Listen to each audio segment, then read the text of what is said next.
శ్రోతలందరికీ నా నమస్కారం. కథా ప్రయాణానికి స్వాగతం. ఈ వారం కథా ప్రయాణంలో స్వాతి ముత్యం చిత్రం యొక్క విశేషాలతో మీ ముందుకు వచ్చాను. ఆలస్యం చేయటం దేనికి, విశేషాలలోకి వెళ్ళిపోదాం. కథానాయకుడు మానసికంగా ఎదగనివాడు. కథానాయిక అప్పటికే ఓ పిల్లాడికి తల్లి అయిన విధవరాలు. అనుకోని పరిస్థితుల్లో వాళ్ళిద్దరికీ ముడిపడితే ఇలాంటి పాత్రలతో ఈ కథాంశంతో సినిమా తీయడం అంటే రిస్కులకే రిస్కు. కానీ ఆ ప్రయోగాన్ని క్లాస్ తో పాటు మాస్ కూడా అమితంగా మెచ్చేలా చేశారో దర్శకుడు. పైపెచ్చు బాక్సాఫీస్ వద్ద ఆ ఏటి ఇండస్ట్రీ హిట్ గా నిలిపారు. అది ఓ క్రియేటివ్ జీనియస్ మాత్రమే చేయగల అరుదైన విన్యాసం. ఆ అద్భుతం చేసిన దర్శక కళాస్రష్ట కె. విశ్వనాథ్. ఒకరికి 6 తెలుగు స్టార్ హీరోలు హిట్స్ మీద హిట్స్ ఇస్తున్న సందర్భంలో కమల్ హాసన్ లాంటి ఓ పరభాషా హీరోతో నిర్మాత ఏడిది నాగేశ్వరరావుకు దక్కిన ఆ బ్లాక్ బస్టర్ అద్భుతం స్వాతి ముత్యంకి ఈ మార్చి 13తో 38 వసంతాలు పూర్తయ్యాయి. మాస్ కథాంశాలైతేనే జనం చూస్తారు, క్లాస్ కథలైతే సామాన్యులు ఆదరించరు అని ఎవరన్నారు? నిజానికి అది ఓ తప్పుడు కమర్షియల్ లెక్క. తెరపై కథను చూపించే క్రియేటర్ తాలూకు ప్రతిభా సామర్థ్యాలను బట్టి జనం ఏ సినిమానైనా చూస్తారు, బాక్సాఫీస్ వద్ద బ్రహ్మరథం పడతారు. ఆ సంగతి నిరూపించిన చిత్రమే కమల్ హాసన్ రాధిక జంటగా దర్శకుడు కె. విశ్వనాథ్ రూపొందించిన స్వాతి ముత్యం. కల్మషం లేని కథ, కల్లా కపటం తెలియని హీరో. కల్లా కపటం తెలియని ఓ అమాయకుడి కథ ఇది. వయసు పెరిగినా మనసు ఎదగని వెర్రిబాగులవాడు శివయ్య అంటే కమల్ హాసన్. ఓ గొప్పింటి అబ్బాయిని ప్రేమించి పెళ్లాడిన లలిత అంటే రాధికకు ఓ పిల్లాడికి అంటే రాధిక ఓ పిల్లాడికి అంటే మాస్టర్ కార్తీక్ తల్లి అయ్యాక భర్త పోవడంతో తలచెడ్డ ఇల్లాలిగా అన్నావదనల పంచన బ్రతుకేడుస్తూ ఉంటుంది. విధవరాలైన కథానాయక మెడలో గుళ్ళో సీతారామ కళ్యాణ వేళ అమాయకంగా తాళి కట్టేస్తాడు హీరో. అమాయకుడైన హీరోను ప్రయోజకుడిగా ఆమె ఎలా తీర్చిదిద్దింది అన్నది స్థూలంగా స్వాతి ముత్యం కథ. భార్య పోతే మగాడు మరో పెళ్లి చేసుకోవడం సహజమనే లోకంలో భర్త పోయి ఆర్థికంగా మానసికంగా ఆసరా కోసం చూస్తున్న స్త్రీకి అనుకోని పరిస్థితుల్లో పెళ్లి జరిగితే తప్పుగా భావించడం ఏమిటనే ప్రశ్నను లేవనెత్తుతుంది ఈ చిత్రం. స్వాతి ముత్యమంత స్వచ్ఛమైన మనసుతో కల్మషం లేని అమాయక చక్రవర్తి అయిన శివయ్య పేరునే ఈ సినిమాకు పెడదామని మొదట్లో కమల్ హాసన్ అన్నారు. కానీ చివరికి అందరూ స్వాతి ముత్యం టైటిల్కే ముగ్గారు. సున్నితమైన విశ్వనాథ ముద్ర.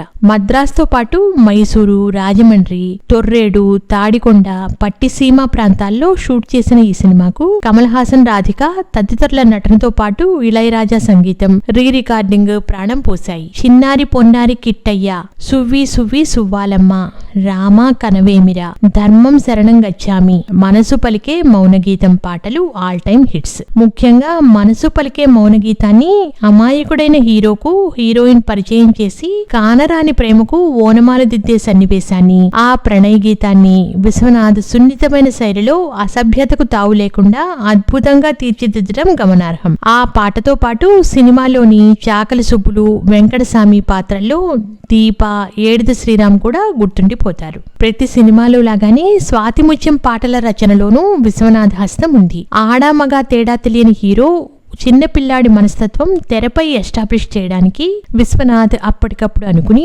జానపద శైలిలో పట్టుచీర తెస్తనని పాట రాత్రికి రాత్రి రాశారు. మన్నాడు షూటింగ్ కోసం మార్గమధ్యంలో కమల్ హాసనే ఆ పాటకు ట్యూన్ కట్టి పాడారు.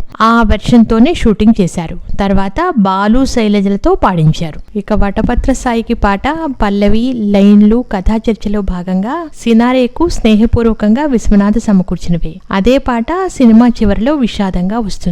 ఆ రెండో వెర్షన్ ను సీతారామ శాస్త్రితో రాయించారు. సిరివెన్నెల చిత్రం కన్నా ముందే ఈ సినిమా ఈ పాటతో సీతారామ శాస్త్రి పేరు తెర మీదకి వచ్చింది. సితారతో రచయితగా పరిచయమైన సాయినాథ్ సిరివెన్నెలకు రాసిన ఆకెళ్ల ఇద్దరు ఈ సినిమాలో విశ్వనాథ్ కళానికి డైలాగుల్లో చేదోడయ్యారు.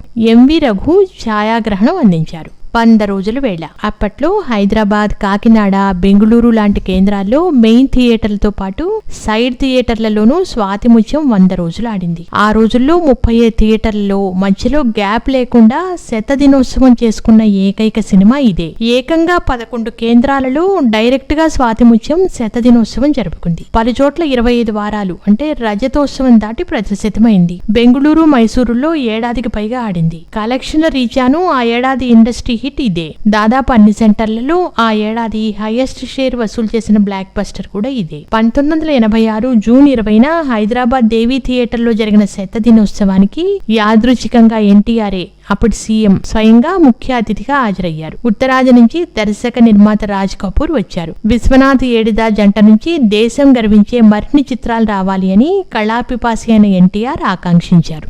ఆస్కార్ కు ఎంట్రీ. హాలీవుడ్ ఫిల్మ్ తో పోలిక. ఆస్కార్స్ కు ఇండియన్ ఎంట్రీగా వెళ్లిన తొలి తెలుగు సినిమా. ఆ మాటకొస్తే తొలి దక్షిణాది సినిమా కూడా స్వాతి ముత్యమే. తుది జాబితాకు నామినేట్ కాకపోయినా మరో 8 ఏళ్లకు రిలీజ్ అయిన హాలీవుడ్ ఫారెస్ట్ గంప్ కు మన స్వాతి ముత్యానికి పోలికలు కనిపిస్తాయి. టామ్ హాంక్స్ చేసిన పాత్ర, అతని ప్రవర్తన స్వాతి ముత్యంలోని శివయ్య పాత్రను గుర్తు తెస్తాయి. అలా హాలీవుడ్ కు మన పాత్రలు ప్రేరణనిచ్చాయి అని కమల్ హాసన్ లాంటి వాళ్ళు పేర్కొన్నారు. రాజ్ కపూర్ మనసు తోచిన cinema. Showman of India Raj Kapoor మనసు దోచింది సినిమా. శంకరాభరణం మొదలు ఏ సినిమా తీసినా బొంబాయిలో రాజ్ కపూర్ కు చూపించడం విశ్వనాథ్కి అలవాటు. అలాగే స్వాతి ముత్యం చూశారు రాజ్ కపూర్. సినిమా అవగానే నిశ్శబ్దంగా కూర్చుండిపోయిన రాజ్ కపూర్ వెనక్కి తిరిగి విశ్వనాథ్తో మీరు నా హృదయాన్ని టచ్ చేశారు, there is a lot of honesty in this film అంటూ తెగ మెచ్చుకున్నారు. కమల్ హాసన్ విశ్వనాథులతోటే స్వాతి ముత్యం హిందీ రీమేక్ చేయాలని రాజ్ కపూర్ ముచ్చటపడ్డారు. చిత్ర శత దినోత్సవానికి వచ్చిన ఆయన ఆ అర్ధరాత్రి కమల్ హాసన్ కు ఫోన్ చేసి తన మనసులో మాట చెప్పారు. కానీ తర్వాత ఎందుకనో అది కుదరలేదు. ఏది ఏమైనా కథ రీత్యా నేటికి స్వాతి ముత్యం రిస్కీ ప్రయోగమే.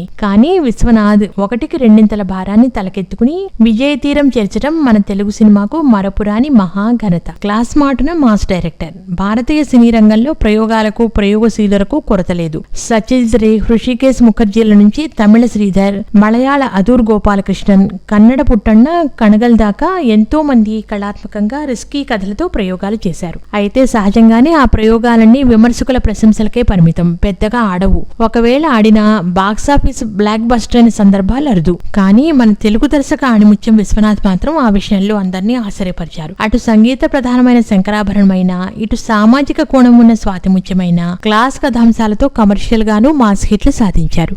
పండితుల ప్రశంసలతో కళా తపస్విగా పేరు ప్రతిష్టలు సంపాదించారు. పండితులతో పాటు పామర జనాదరణతో బాక్సాఫీస్ వద్ద మాస్ దర్శకులకు మించిన కలెక్షన్లు సాధించి క్లాస్ మాటున కనిపించని మాస్ డైరెక్టర్ గాను నిలిచారు. ఇలా క్లాస్ సినిమాలు తీసి మాస్ను కూడా మెప్పించిన దర్శకుడు మరొకరు లేరు. ఇండియన్ సిల్వర్ స్క్రీన్ పై ఇది విశ్వనాథ్కే సాధ్యమైన ఓ నభూతో నా భవిష్యతి విన్యాసం. తమిళం, హిందీలోనూ హిట్. తెలుగు వెర్షన్ రిలీజ్ అయిన కొద్ది నెలలకే స్వాతి ముత్యం చిత్రాన్ని నిర్మాత ఏడిది నాగేశ్వరరావే తమిళంలో చిప్పికుల్ ముత్తు 1986 అక్టోబర్ 2లో అనువదించారు. తమిళ మలయాళ సీమల్లో అది మంచి విజయం సాధించింది. 3 ఏళ్ల తర్వాత అనిల్ కపూర్, విజయశాంతి జంటగా ఈశ్వర్ పేరుతో కె విశ్వనాథ్ దర్శకత్వంలోని మధు ఫిల్మ్స్ మల్లికార్జునరావు హిందీలో రీమేక్ చేశారు. అక్కడ విజయవంతమైంది. ఆ పైన చాలా కాలానికి ఇదే కథను కొందరు కన్నడ సినీ రూపకర్తలు స్వాతి ముత్తు పేరుతో స్వయంగా రూపొందించారు. ఇప్పుడు స్టార్ హీరో సుదీప్, మీనా ఇందులో జంటగా నటించారు. తెలుగు స్వాతి ముత్యంకు మక్కీ కాపీలాగా ఈ కన్నడ వెర్షన్ ని తీశారు. అయితే దర్శకుడు మాత్రం విశ్వనాథ్ కాదు.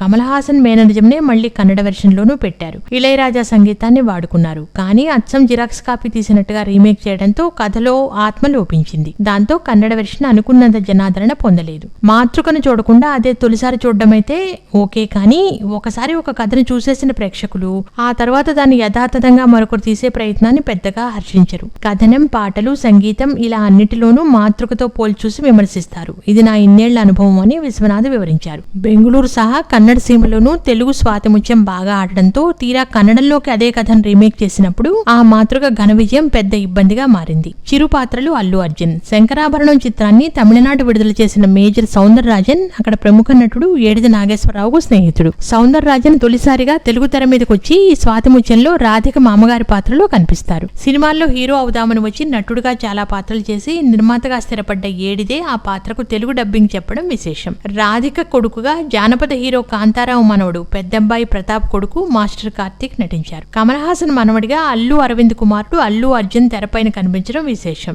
మనవరాళ్లుగా అరవింద్ పెద్దబావు గారు, నిర్మాత అయిన డాక్టర్ కె వెంకటేశ్వరరావు కుమార్తెలు విద్యా, దీపు తెరపైకి వచ్చారు. స్టార్ హీరోగా ఎదిగిన అల్లు అర్జున్ చిన్నప్పటి ఆ తీపి జ్ఞాపకాలని ఇప్పటికీ ఆత్మీయంగా గుర్తు చేసుకుంటూ ఉంటారు. ఎన్టీఆర్ తర్వాత ఈ సినిమానే. రిలీజ్ లో రికార్డులో కూడా స్వాతి ముత్యానికి ప్రత్యేకత ఉంది. అది 1986 10వ తరగతి పరీక్షల సీజన్ కు ముందు సినిమా కలెక్షన్లకు డల్ పీరియడ్ గా భావించే మార్చి నెలలో స్వాతి ముత్యం రిలీజ్ అయింది. అన్ సీజన్ లోనూ అన్ని వర్గాలను మెప్పించి వసూళ్ల వర్షం కురిపించింది, రజతోత్సవాలు చేసుకుంది. అప్పట్లో తెలుగునాటి సినిమాలన్నీ రెగ్యులర్ షోస్, అంటే రోజుకు 3 ఆటలే. ఉదయం ఆట ఏదైనా చిన్న డబ్బింగ్ సినిమాలు ఆడటం ఆనవాయితీ. రిలీజ్ సినిమాకు హెవీ క్రౌడ్ ఉంటే కొద్ది రోజులు అదనపు ఆటలు వేసేవారు. కానీ స్వాతి ముత్యం అలా ఎక్స్ట్రా షోలతోనే ఏకంగా 100 రోజులు ఆడింది. అంతకు దాదాపు 10 ఏళ్ల క్రితం 1977 ప్రాంతంలో మొదలైన ఎన్టీఆర్ 4 చిత్రాలు అడవిరాముడు, కొండవీడి సింహం, బొబ్బిలి పులి, శ్రీమద్ విరాట్ వీరబ్రహ్మేంద్ర స్వామి చరిత్ర మాత్రం తెలుగునాట ఇలా ఎక్స్ట్రా షోలతో 4-5 ఆటలతో 100 రోజులు ఆడాయి. అయితే అవన్నీ మాస్ చిత్రాలు. వాటి తర్వాత అలా అదనపు ఆటలతో తెలుగునాట శతదినోత్సవం చేసుకున్న ఘనత సాధించిన తొలి చిత్రం స్వాతి ముత్యం. మచ్చుకి గుంటూరు వెంకటకృష్ణలో రోజు 4 ఆటలతో, తిరుపతి వేల్రామ్స్ లో డైలీ 5 షోలతో ఈ చిత్రం శతదినోత్సవం చేసుకుంది. ఆ తర్వాతే స్టార్ కృష్ణ, 70mm సింహాసనం, బాలకృష్ణ సీతారామ కళ్యాణం, చిరంజీవి పసివాడి ప్రాణం లాంటి చిత్రాలతో ఈ అదనపాటల శతదినోత్సవాలు సాధించారు. మన స్టార్ హీరోల కన్నా ముందే ఇలాంటి అరుదైన విజయం సాధించడాన్ని బట్టి క్లాస్ సినిమా స్వాతి ముత్యం తాలూకు మాస్ హిట్ రేంజ్ ఏమిటో అర్థం చేసుకోవచ్చు. 6 స్టార్ల పోటీలో ఆ ఏటీ ఇండస్ట్రీ హిట్. నిజానికి ఆ ఏడాది తెలుగులో 6 స్టార్ హీరోలు పోటీలో ఉన్నారు. అదే ఏడాది బాలకృష్ణ 6 వరుస హిట్లతో జోరు మీదున్నారు. బాక్సాఫీస్ ఖైదీ, చిరంజీవి అగ్రస్థానం కోసం కొండవీటి రాజా, రాక్షసుడు లాంటి హిట్స్ తో పోటీ పడుతున్నారు. కృష్ణ తెలుగులో తొలి 70mm సినిమా సింహాసనంతో సంచలనం రేపారు. శోభన్ బాబు శ్రావణ సంచితో హిట్ సాధించారు. నాగార్జున విక్రమ్ 1986 మే 23తో, వెంకటేష్ కలియుగ పాండవులు తోనూ మాస్ హీరోలుగా తెరంగేట్రం చేశారు. వారందరినీ అధిగమించి ఓ పరభాషా నటుడితో నాన్ కమర్షియల్ రిస్కీ కథతో ఆ ఏటీ ఇండస్ట్రీ హిట్ అయింది స్వాతి ముత్యం. వెండి తెరపై విశ్వనాథ సమ్మోహనం అది. ఎప్పుడైనా సరే కమర్షియల్ సూత్రాలను ఛేదించి మరీ ఆడిన చిత్రాలే అరుదైన చరిత్ర అవుతాయి. చెరగని ఆ చరిత్ర గురించే భావితరాలకు చెప్పుకోవాల్సింది. ఆ రకంగా కె విశ్వనాథ్ స్వాతి ముత్యం అప్పటికీ ఇప్పటికీ ఎప్పటికీ ఓ చిరస్మరణీయ చరిత్ర. ప్రయోగాలు చేయదలుచుకున్న సినీ సృజనశీలులకు నిరంతర స్ఫూర్తి. తెలుగులో ఉత్తమ ప్రాంతీయ చిత్రంగా స్వాతి ముత్యం కేంద్ర ప్రభుత్వ రజత కమలం అందుకు. రాష్ట్ర ప్రభుత్వం ఇచ్చే నంది అవార్డులో ఉత్తమ చిత్రంగా బంగారు నందిని సాధించింది. విశ్వనాథ్ ఉత్తమ దర్శకుడిగా, కమల హాసన్ ఉత్తమ నటుడిగా ఎంపికయ్యారు. ఆస్కార్స్ కు అఫీషియల్ ఇండియన్ ఎంట్రీగా పంపిన ఫస్ట్ సౌత్ ఇండియన్ ఫిల్మ్ కూడా ఇదే. విన్నారుగా స్వాతి ముత్యం చిత్రం యొక్క ఈ విశేషాలను. వచ్చే వారం మరో సినీ చిత్రం యొక్క విశేషాలతో మీ ముందుకు వస్తాను. అంతవరకు సెలవు, నమస్కారం, ఉంటాను.